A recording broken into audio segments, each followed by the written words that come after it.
안녕하세요. 누가복음 23장 시작합니다.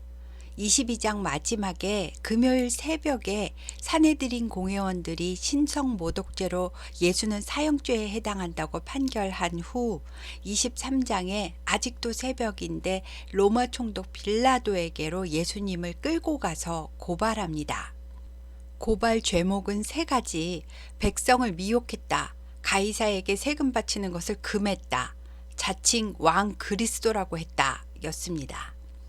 이 중에서 두 번째는 완전 거짓말인데요. 로마 황제에 대한 반역자다라고 고발이 되어야 직결 심판으로 사형이 집행될 것 같으니까 이런 거짓말을 하는 것입니다. 빌라도가 예수님께 내가 유대인의 왕이냐?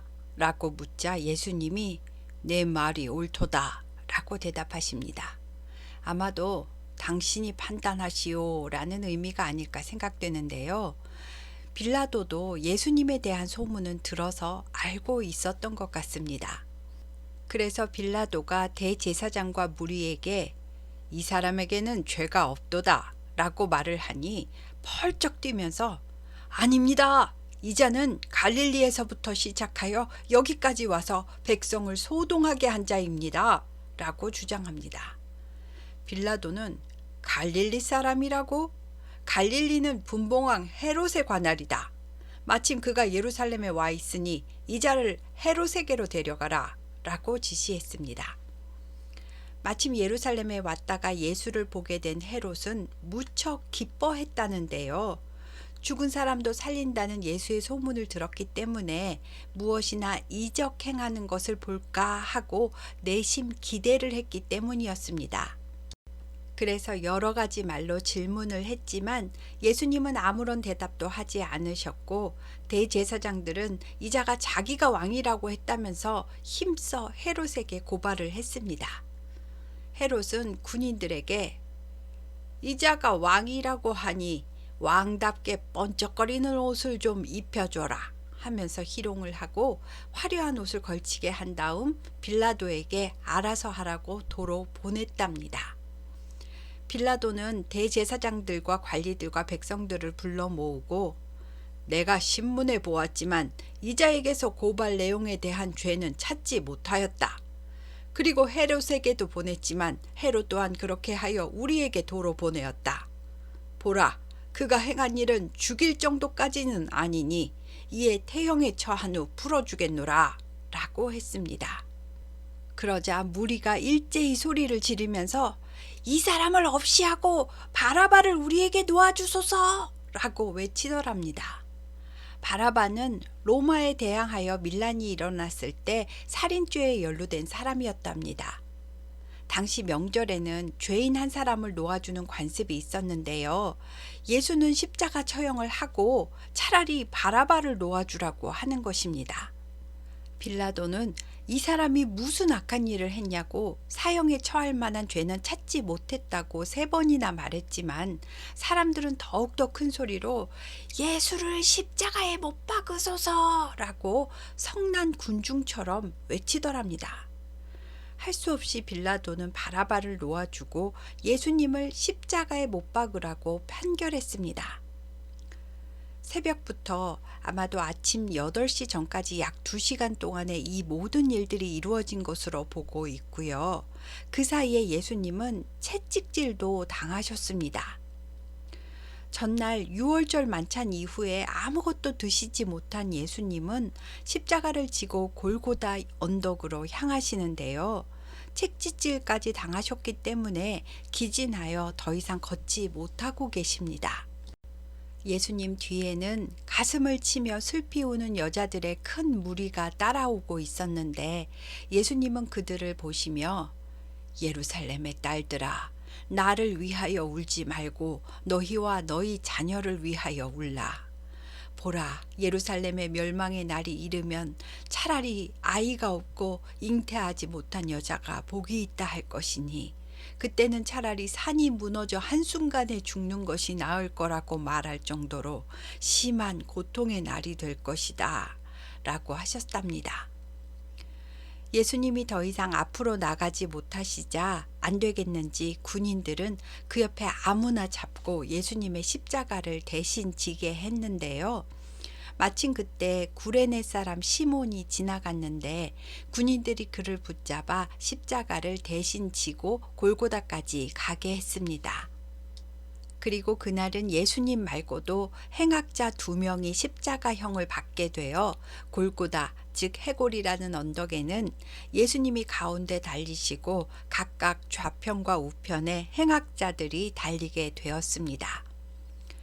군인들이 예수님을 십자가에 못 박은 시간은 제3시, 즉 오전 9시경이었다라고 마가복음에 기록되어 있고요. 예수님이 십자가상에서 아버지, 저들을 사하여 주옵소서. 저들은 자기들이 하는 것을 알지 못함이니이다 라고 하셨답니다. 군인들은 예수님의 옷을 제비 뽑아 나누고 백성들은 서서 구경을 하고 관리들은 저가 남을 구원하였으니 만일 하나님이 택하신 자 그리스도이면 자기 자신도 구원을 하겠지 하고 비웃습니다. 군인들도 네가 만일 유대인의 왕이라면 어디 한번 스스로 구원해 보시지 하며 희롱을 합니다. 예수님을 단 십자가 위에는 유대인의 왕이라는 죄패를 달아 놓았답니다. 예수님과 함께 십자가에 달린 행악자 중 한 명이 당시 그리스도라며 그러면 우리와 너를 구원하라 하니 다른 행악자가 이 사람아 네가 이분과 함께 동일한 정죄를 받고서도 하나님을 두려워하지 않느냐?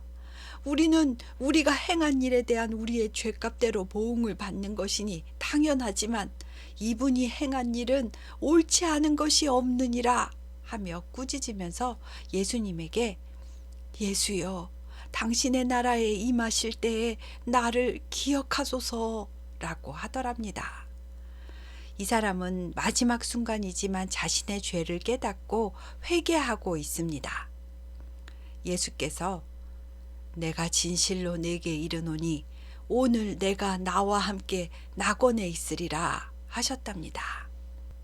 때가 제6시쯤 그러니까 정오가 되었을 때 해가 먹구름에 가려서 온 땅에 어둠이 임합니다. 그리고 제9시까지 그러니까 오후 3시까지 3시간 동안 마치 저녁 시간이 된 것처럼 컴컴해지고 성소에서는 휘장 한가운데가 쭉 찢어졌답니다. 예수님은 큰 소리로 아버지, 내 영혼을 아버지 손에 부탁하나이다 하시고 오후 3시에 숨지셨습니다. 한 백부장이 처음부터 그 된 일을 지켜보고는 하나님께 영광을 돌리며 이 사람은 정령 의인이었도다 라고 했으며 예수를 따르던 많은 무리와 여자들도 멀리 서서 지켜보고 가슴을 치며 돌아갔답니다. 사내들인 공회원 중에는 선하고 의로운 요셉이라는 사람이 있었는데요. 이 사람은 예수를 죽일 모의에 가담하지 않았던 사람이었고 유대인의 동네 아리마대에 살고 있었으며 하나님의 나라를 기다리던 사람이었답니다.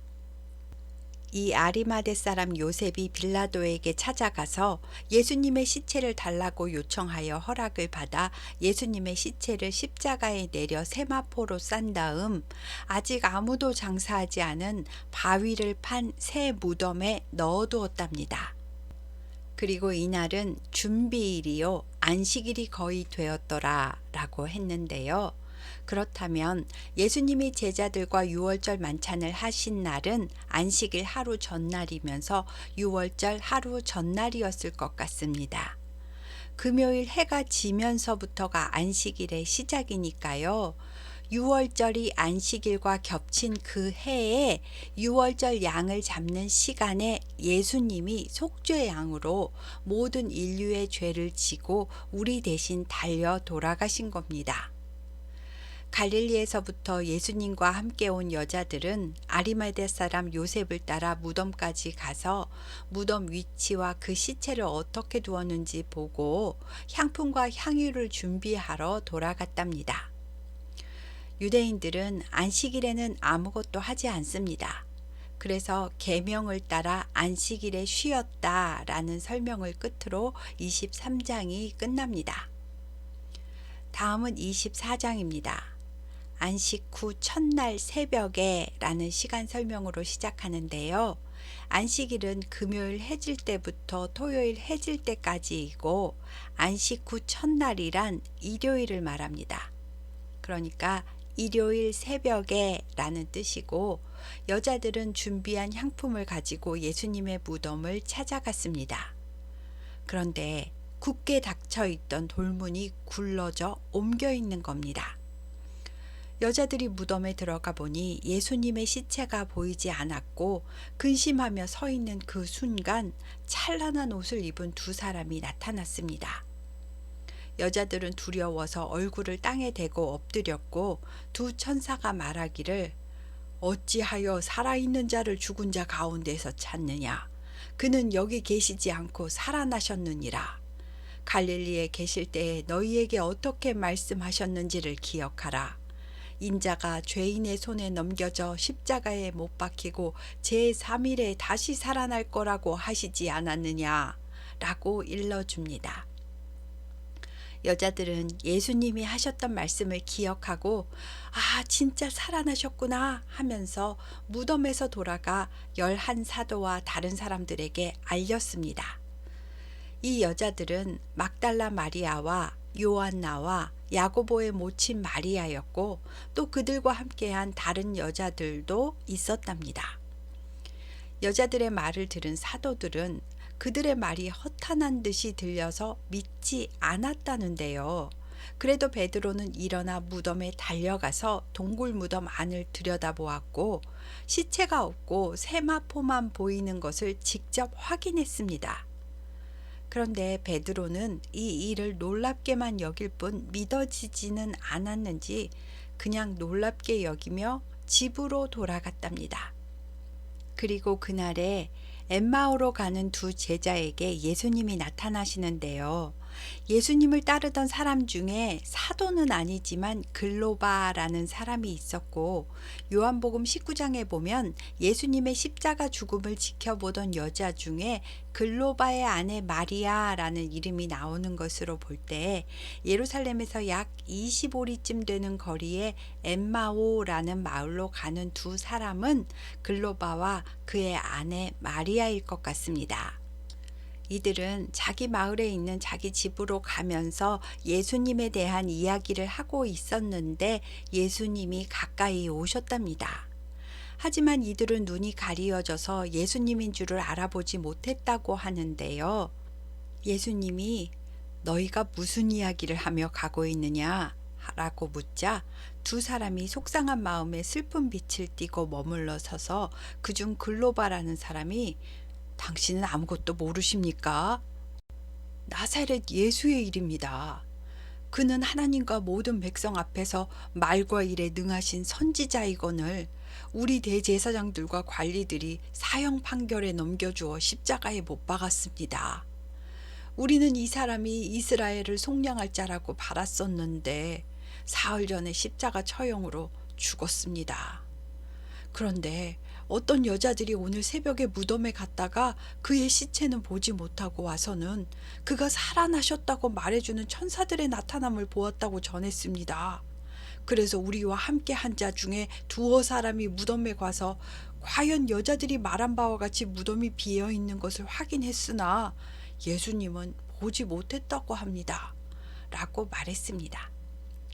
이 말을 들은 예수님이 미련하고 선지자들이 말한 모든 것을 마음에 더디 믿는 자들이여, 그리스도가 이런 고난을 받고 자기의 영광에 들어가야 할 것이 아니냐 하시면서 모세와 모든 선지자의 글로 시작하여 모든 성경에 쓰여진 예수님에 관한 글을 자세히 풀어서 설명해 주셨습니다.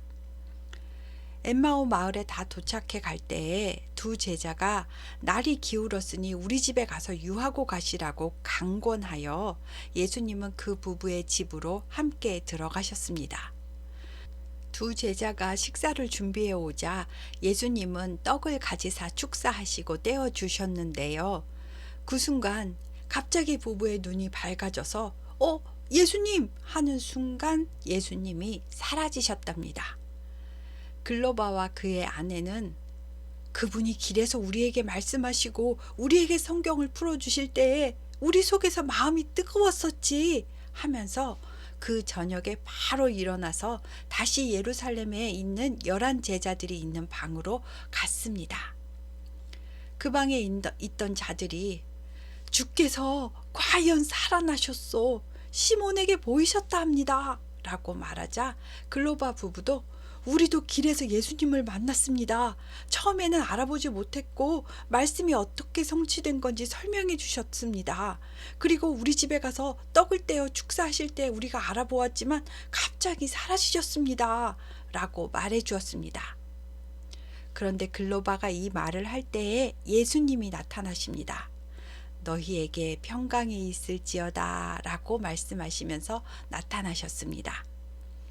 제자들은 놀라기도 하고 무섭기도 하고 지금 우리가 보는 것이 예수님 영혼인가 하면서 그저 바라보기만 했습니다. 예수님은 어찌하여 두려워하며 어찌하여 마음에 의심이 일어나느냐. 내 손과 내 발을 보고 나인 줄 알라. 또 나를 만져보아라. 영은 살과 뼈가 없으되 너희 보는 바 같이 나는 있느니라 하시면서 손과 발을 보이십니다. 예수님의 살아나심이 너무 기쁜데 한편으로는 믿어지지가 않아서 아직도 놀랍게 여기고 있을 그때에 예수님께서 여기 무슨 먹을 것이 있느냐 하십니다. 그래서 제자들이 구운 생선 한 토막을 드리니 예수님이 잡수십니다.